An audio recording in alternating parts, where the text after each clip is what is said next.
You're listening to Business Stories with Ryan Arcaracci, where I speak to business professionals from all walks of life. Thanks for listening, and let's get to it.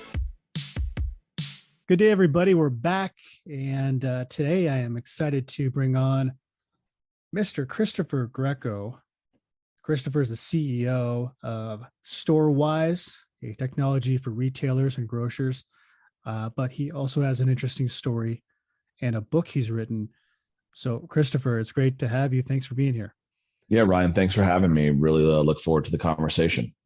Yes. So let's talk about your background. You know, you've learned a lot. You've come a long way when you were a young man. You dealt with the passing of your father. Tell us about sort of how you grew into who you are and in the book, primarily too, how that came to be. Sure. So the book actually started as lessons for Jonathan. He's my 15-year-old son. At the time I wrote the book, he was 11, and then my daughter was 8. Mm-hmm. And I was traveling. I was doing 50 or plus flights a year. I was working for another startup which scaled nicely, and we exited.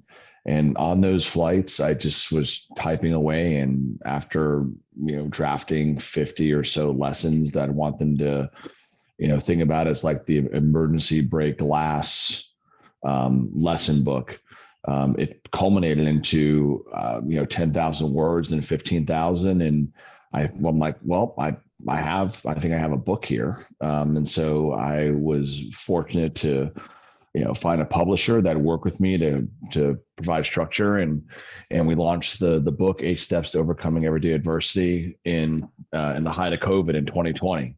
Yeah. Has 50 reviews. It's doing, the book business is a hard business, as I knew.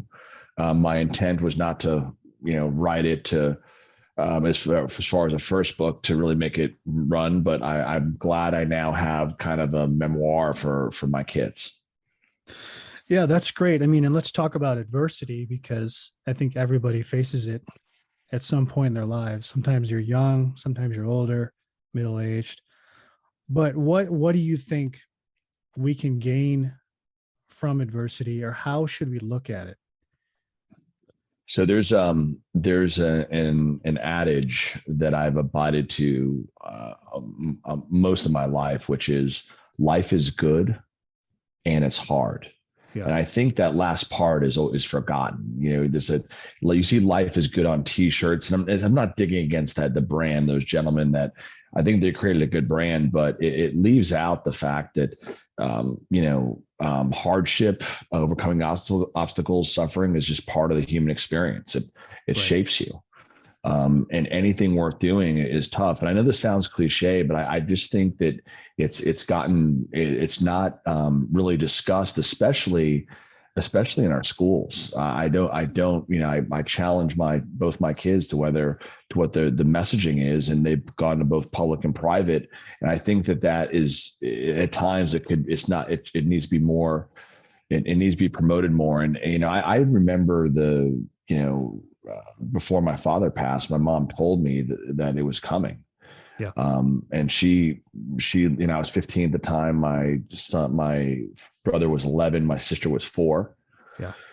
And, she was brutal truth here. And here's how things are going to be. And here's where I need your help. And we're going to be okay. Life is good. Yeah. But here's what needs to happen in order for us to be okay. Life is hard. Yeah. Yeah. So at 15, I mean, you were kind of forced to grow up a lot faster, dealing with the responsibility of dealing with death, and then just sort of helping your mom get through that, right? Yep. Yeah. Do you feel like, and I mean, I feel this too, that recently with kids, things are too easy sometimes? Do you think that things are too easy in school and in general with kids today? Or do you think it's always been that way? No, I think it's different. I think there's some things that, when my father passed, I consider myself I was raised, Catholic. Yeah. I prayed, but one of the things that I remember in school was prayer and the Pledge of Allegiance. Yeah. And that's absent. I mean, at least in the public school system. It's one of the reasons why my kids are now in private school. And I think that when things get hard, at least for me and a lot of my colleagues, I know, my wife and kids, we pray. And I think that makes things easier because that there's God that can, that's there to support you. So to answer your question, I think that it's not necessarily easier. I think there's lessons that are absent. I see. Okay. Interesting. I mean, that's great.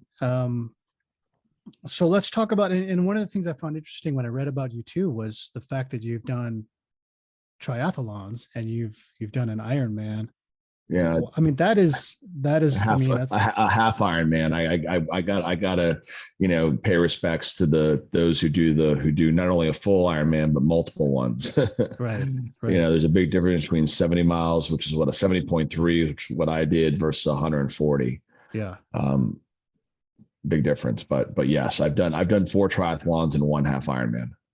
What was it like doing the half Ironman? Because I've read a lot of books of people have done it, and it's just, to me, Yeah, it's fascinating that the heart and the guts you yeah. have to survive through. I mean, I shouldn't say survive it, but I mean you have to push through. So what is that like? I mean, doing that. It's all about the training. Yeah. I think it's an endurance event, right? It takes about 6 hours to do, and Yeah. it's a a mile, I think a mile and a quarter swim, 50-mile bike, and then a half marathon. Yeah. And I did well in the swim. I've been a swimmer all my life, which it really doesn't matter in an half Ironman or Ironman or any triathlon, because that's 10% of the race. Yeah. And the bike, I did well. And then when I hopped off the bike and literally a half mile into my run, I started cramping, and I'm Yeah. like, I got over 12 and a half miles here. Yeah. So, you just got to be prepared. So I had a potassium shot that I took, and it got me to the first station where I chugged a bunch of water and started running faster and cramped up. And I said, I really can't, go to the run at the pace that I had intended. So I just had to back off a little bit because I wanted to go ahead and complete it. Yeah. But it's 90% mental. There was no way I was not going to complete that event after 8-9 months of training. Right. But I think I can't find a greater endurance event for a human. I mean, Right. it's just incredible. And look, you never know what type of conditions you're going to have on race day between heat, wind, number of people, the way your body feels. My back was hurting that morning for some odd reason. I mean, so, but you just deal with it. And and my intent was to break 6 hours. I was just over 6. And I plan to do another one, but I think my wife, I recall my wife saying absolutely not. So I think a half Ironman will have to do it this time. Maybe after the kids grow up and move out of the house, I might see if I can do one maybe at 60. We'll see, which is way down the road. Yeah. Yeah. I mean, how do you typically train for that sort of thing? Are you just running every day, or what was your training like?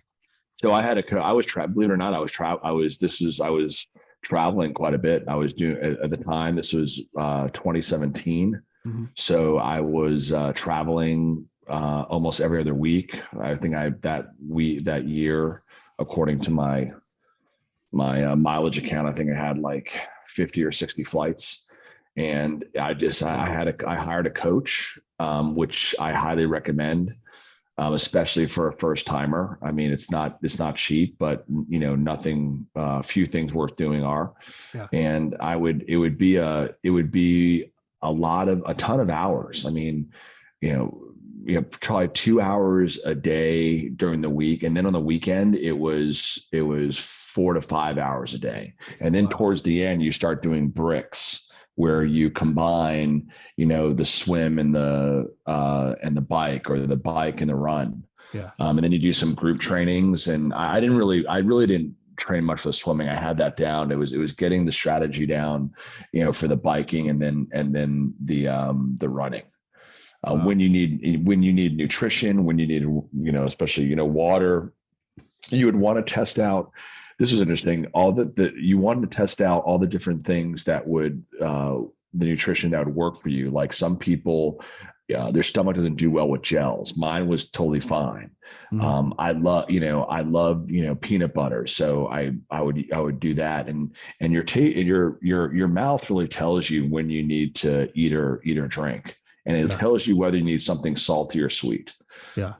And so, yeah, having a coach, I highly recommend it. Though some people have been successful just doing it on their own. Right. Right.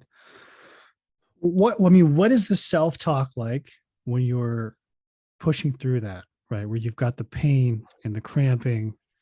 And I like to know, because I have never done this, but I've been fascinating to try. Yeah. Like I've been interested in never like trying it, but I feel like I need to train more to do it. Cause I work out, but I'm not at that level yet. So Yeah, I I, wasn't surprised. I wasn't yeah, surprised. I mean, because the swim and the bike went so well for me. yeah, Um, I think I did the bike in under 3 hours. The mhm, swim I think was under 30 minutes. So, I mean, I was paid well on the pace to break, my personal goal, and that's what matters. Your personal goal, right, yeah, is under 6 hours, and I'm like, all right, so, the cramping. Let's just work the problem. What do we have to do? All right, I need, I'm prepared for this. I have this potassium shot that'll get me yep, to the first station.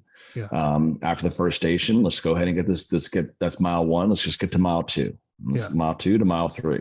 yeah, Um, and anything worth doing, it always takes longer and is harder than they initially seem. So I think having the right mindset, right, where, and it's not being negative. It's like, okay, well, there's an obstacle, there's a hurdle that I didn't know it was going to be this specific one that has presented itself. So let's just deal with it yeah, and move past it. yeah. So I want to segue from that because I think what you're saying and what you've done with that segues into your company, Yep. Storewise. So talk to us about Storewise. What is Storewise about? I understand it's technology for retail, but Yep. it's got automation built in. Tell us about how that works. Yep. So where do you usually shop for food, Ryan? So my wife, she orders a lot online. We go and we do the pickup. Okay. So we'll do that. There's a few local grocers here. There's Yep. a really popular Mexican grocery store. Yep. We get a lot of food there for really good Yep. deals. So we will go to like your Walmart, your major retailer sometimes. Yep. So that's kind of our places we go. So when you look at the grocery industry in the United States, it's a $1 trillion industry, Yeah. and it's big box versus the independent. So your local neighborhood supermarket versus these large big box stores like Walmart, Amazon, Dollar General, Whole Foods with Amazon, Kroger, Yep. Albertsons. And these independents are in a fight because they're dealing with tech enabled large grocers, large change with big budgets. And so Right. Storewise builds automation software, solely for the independent. It's our goal to make sure that 10, 15, 20 years from now, we're not living in a Walmart only Dollar General world, that the local neighborhood supermarkets bringing us this beautiful produce, meat, dairy, bakery is not only surviving but thriving. Right. So, and you can't focus on everything. So we're solely focused on making sure that they have the software that helps them, achieve better margins, price competitively, find opportunities to reduce risk by making sure that cashiers are not making mistakes at the register that causes, loss, profit losses. We're Right. making sure that they don't go out of stock on items that their consumers, really want to buy. buy. We want to make sure that they're buying at the best possible price. So we have assisted ordering software, and it's all on one screen. And, I always say the number one job of a great engineering team is to build simplicity. Yeah. And we've built very simple software that helps these independents run their stores better. So when I came in as CEO in August of 2020, and we've nearly tripled our growth since then. Wow. Wow. But it wasn't because of me. It was because we recruited effectively. I have a phenomenal leadership team, and the employees we've been able to go ahead and recruit and retain are simply world class. That's great. I mean, do you have any particular stories with clients you've worked with where you've seen some really amazing results with any of the independent retailers you have? Yeah. So, I mean, we've actually kept our software has been wasn't the only thing, but it's partly responsible for keeping, the doors open on this three store grocer up in Minnesota. And he's been one of our longest, we've had him almost the longest, and he'll attest, he's on our website that, our software helped, nearly double his margins. And that extra cash has allowed him to either, hire more talent, retain talent, invest it back into the store. We also have a 30 store chain that actually uses, we have these 6 modules that does everything from pricing to ordering to risk reduction, and they actually utilize the entire platform. And they were, a year ago when we signed them, they're almost, a $700-800 million business. They leverage, our platform to replace other off-the-shelf software, because A, was expensive to use, B, it was complex, and and C, it didn't really integrate with other other technologies that they had. So we see an opportunity at Storewise to become the de facto software platform for independent grocery, and then also other verticals such as convenience, liquor, and maybe even hardware stores. That's great. So, I mean, here's the biggest challenge I see. We're all, as consumers, we're drawn to the big box retailers because they're so ubiquitous. They're down the street. How do we get people, and I don't know if this is a software question, but how do we get people to go back and give their loyalty to these local independent retailers that are out there in every a lot of them still are. I mean, a lot of people love the personal customer service touch that an independent grocer will give that the big box, they might to a certain extent, but not to the same level as an independent. And I guarantee you this: if you're about a healthy eating, great produce, meat, bakery, the independents outperform, especially in terms of value. They outperform the big box. And I know Walmart they have their 56% of their sales are grocery. The Walmart the majority of their sales are grocery. Totally get it. But in terms of produce and these important departments that I think are vital for for the health of our country, the independents still have an advantage there, and people recognize that and they seek it out. And I don't really ever see a family saying I'm only going to go to big box or only going to go to the independent grocer. They're definitely seeking out 2 or 3 spots to shop for their food. Right. Yeah, I agree. I think even some of the bigger ones, there is more and more feeling like a less personal shopping experience because technology's taken over to the point where you don't really talk to anybody anymore. If I go to Walmart, I don't really talk to people about what I want. I just go and I get it, and then I check out at a computer and I'm done. Exactly.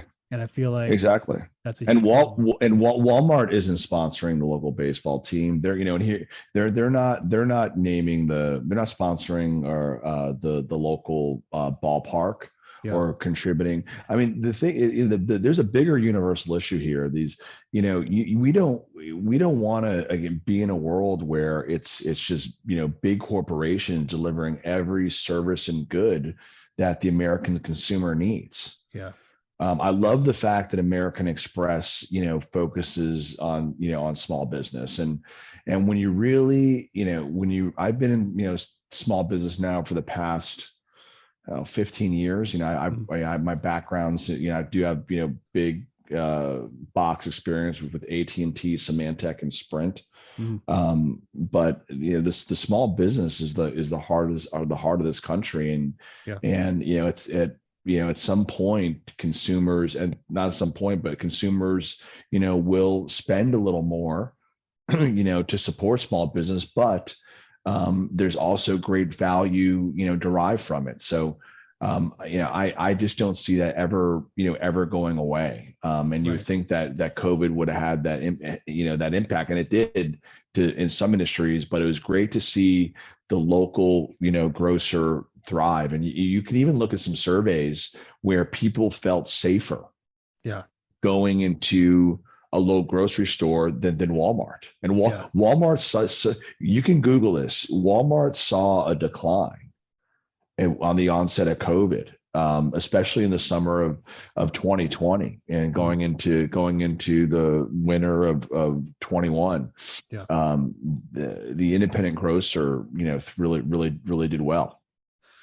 Yeah. And I think there's like an intimacy, because I know when I've gone to like a local, one time I went to a local bread shop, which is Yep. weird because this place Yep. is all bread. And my wife and I went in there. That's awesome. And it's small, it's intimate. There's one person working there, and it's literally the size of like, a Yep. small room, literally like a room almost. Yep. I don't know, 1,000 square feet, whatever it was. Yeah. Right. So, and you go in there and the person's friendly. There's not a lot of people there. It's easy to find what you want. It's organized well. It smells good inside too. Yep. And there's something about that experience that you don't get at a Walmart or a big box retail. You'll never get that at a Walmart. Yeah. Or Amazon, Whole Foods. Yeah. And the other thing is that, remember, the Walmart and big box, they control the brands.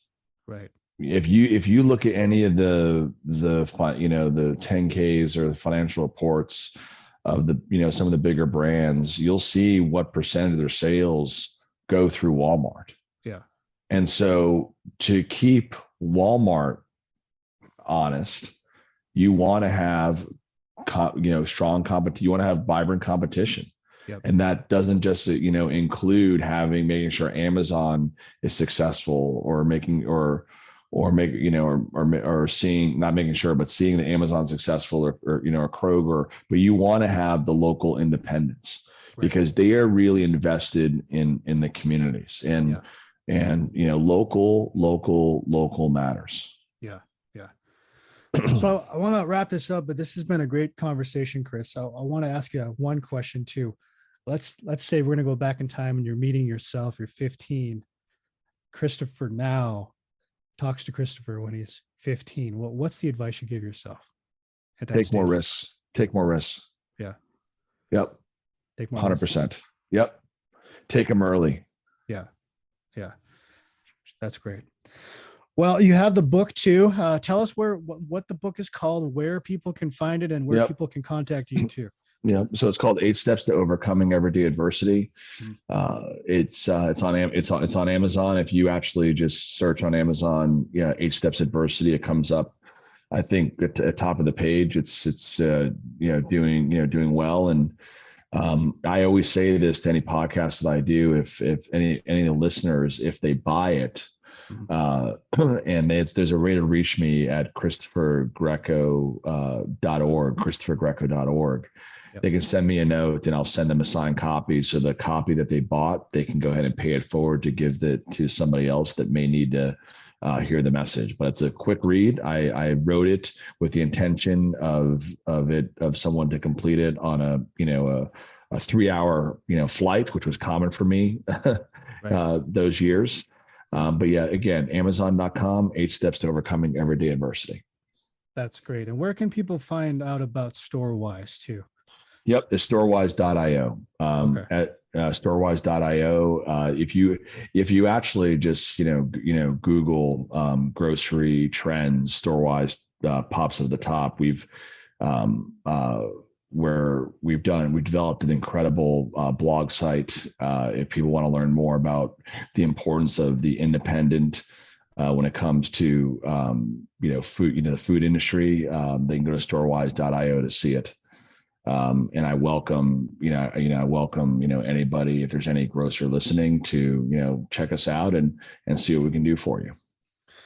Well, thank you, Chris. And if you're listening, support your local grocer, help them out, go buy the book. Christopher, it's been great. Thank you so much for being on here. Yeah, Ryan, really enjoyed it. Yeah, let's keep in touch. You got it. Thank you. Thanks for listening to today's episode. If you're interested in becoming an episode sponsor, please email me at livingryan@gmail.com. And thank you so much.